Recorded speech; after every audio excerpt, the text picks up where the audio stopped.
Hey guys, kali ini kita ada di studio kecil-kecilan gua. Dan kali ini gua mau ngebahas soal hal-hal yang perlu lo tahu sebelum lo beli kamera Sony RX100 Mark V. Oke, hal-hal yang lo perlu tahu sebelum beli kamera ini, yang perlu lo tahu adalah body. Dari body kamera ini adalah kamera pocket. Jadi lensanya nggak bisa ganti-ganti. Karena banyak yang nanya ke gue, ini kamera mentang-mentang dia udah fiturnya mirip sama serial Alpha di Sony, bukan berarti lensanya juga bisa diganti. Yang ini nggak bisa diganti. Hal kedua yang lo perlu tahu dari kamera ini adalah baterainya itu kecil banget. Sebenarnya untuk bikin vlog, menurut gue ini udah cukup banget baterainya. Kalau misalnya lo bikin daily vlog atau apa, cukup buat seharian lo pergi. Tapi kalau lo mau pakai HFR, yaitu high frame rates, ini baterai lo sekali misalnya pakai sampai 5 kali nge-shoot aja itu bisa cepet banget habisnya. Jadi gue saranin lo beli baterai lagi 2 atau 3 lagi supaya bisa ganti-ganti. Dan baterainya itu lo nggak bisa punya baterai yang kayak KW gitu. Jadi baterainya harus baterai yang asli dari Sony. Di kamera ini nggak ada plug-in untuk mic. Jadi mic yang bisa lo pakai adalah mic yang ada di sini. Lo nggak bisa kayak kasih tambahan mic di kamera ini karena nggak ada colokannya gitu. Tapi untuk mic ini sendiri tuh udah cukup banget sih kalau misalnya lo mau bikin vlog. Nah, kalau lo mau pakai mic tambahan, artinya lo harus punya audio recorder tambahan juga untuk lo plug in mic-nya. Nanti lo pas di editing baru lo jadiin satu antara gambarnya sama si audio dari si audio recorder tambahan itu gitu. Terus hal ketiga yang lo perlu tahu adalah tentang kamera ini, karena bodinya yang kecil ini, jadi gampang banget muat di kantong, muat di touch clutch gitu kan, dan lo gampang banget keluarin, tinggal cekrek, tinggal dimasukin lagi. Buat gue nih kamera mirip-mirip sama handphone gitu, enak banget dibawa kemana-mana, dan hasilnya bener-bener tajamnya puas banget, cie. Itu tadi dari body ya. Sekarang dari lighting. Kamera ini udah gue pakai dalam waktu sekitar 1 bulan. Jadi gue udah mulai lumayan ngecek.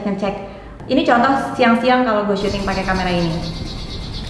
Terus ini ada sore-sore gue contoh di outdoor juga ngelihat matahari sore pakai kamera ini. Nah, terus gue sempat datang ke pamerannya Penny, salah satu sahabat gue, pakai kamera ini gue shoot dengan available light. Dia pamerannya malam-malam dan which is hasilnya oke menurut gue ya.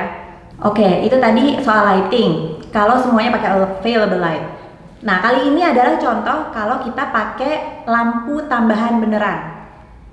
Nah, sekarang ini yang sekarang lo lihat, gue pakai tambahan lampu semacam Kino light. Nanti gue kasih lihat lampu Kinonya.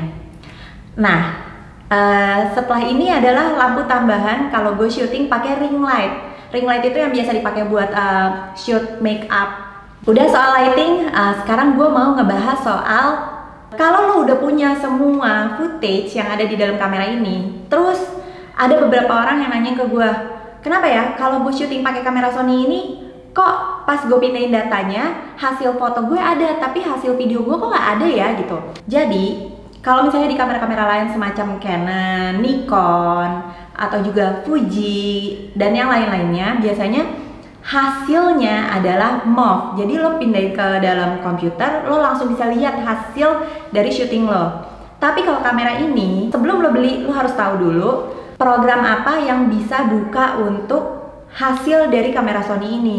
Karena hasilnya itu bukan MOV, tapi ada 3 yang lo bisa pilih. Antara MPEG-4, itu ada HVCAD, ada juga XAVCS. Nah, yang XAVCS ini biasanya adalah untuk syuting 4K atau syuting slow motion. Untuk yang ini, dia ini perlu SD card yang agak-agak spesial. Nggak bisa lo pakai SD card biasa. Nah, biasanya lo mesti pas mau beli lo bilang aja, saya butuh SD card XAVCS yang di atas 60 MB per second.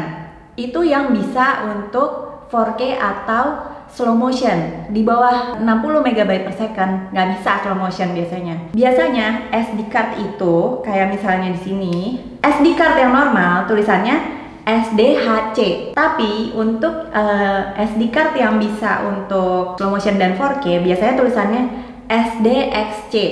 Nanti gue kasih detailnya di sebelah sini. Ting ting ting ting ting ting. Oke. Gue rasa itu dulu sih yang bisa gue ceritain tentang kamera Sony RX100 Mark V. Sebelum lo beli, lo coba pikir-pikir dulu apakah lo siap pakai kamera ini. Kalau menurut gue ini lo bisa puas banget kalau lo bisa bikin video pakai kamera ini. Menurut gue rekomen banget buat lo semua cewek-cewek yang lagi baru belajar mau ngevlog gitu. Apalagi kamera ini bisa diputar balik kayak gini, dan fokusnya cepet banget. Kayak sekarang nih gue cobain fokus ya.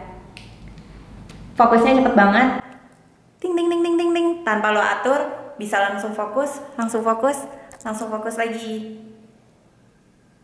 Oke guys, sampai ketemu di video-video gue yang selanjutnya. Kalau misalnya lo ada pertanyaan atau lo masih bingung atau lo mau nanya yang lain-lainnya, mungkin gue bisa ngobrol di video-video gue yang selanjutnya. Please komen di bawah ini kalau lo masih ada pertanyaan lagi. Oke, I'll see you guys in my next video. Bye. Jangan lupa subscribe sama like video gue.